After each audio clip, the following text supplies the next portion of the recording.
He's caught over 810-pound-plus largemouth bass, holder of 13 worldwide patents, and inventor of the weedless trolling motor prop. Doug Hannon is the Bass Professor. Oh, why didn't you take it? You know, one of the problems with fishing is too much knowledge. When people have too much knowledge, then they get to emphasize little details way beyond where they should be. One of those I'm talking about is the importance of the lateral line that runs down the side of bass, and as it relates to how the bass feeds, and as it relates to how they use their other senses in proportion.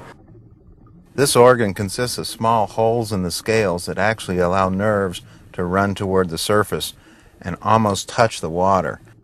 The nerves are nothing like an ear and can only perceive very low frequency vibrations. The trick with the lateral line is that it's long, almost like the antenna we see on a homing radio device. The problem is, it only works to the side.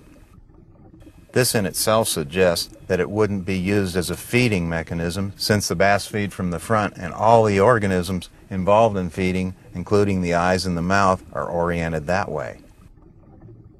Further, if we look at these two bass on the nest, you'll see a great difference in the size of the bass.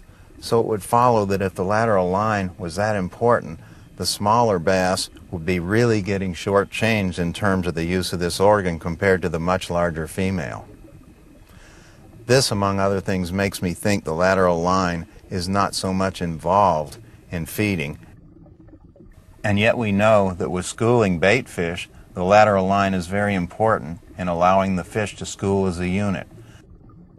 There's one time in their lives when the bass school and move as a unit, and that's when they're tiny fry. And perhaps this is when the lateral line is the most important factor in their life.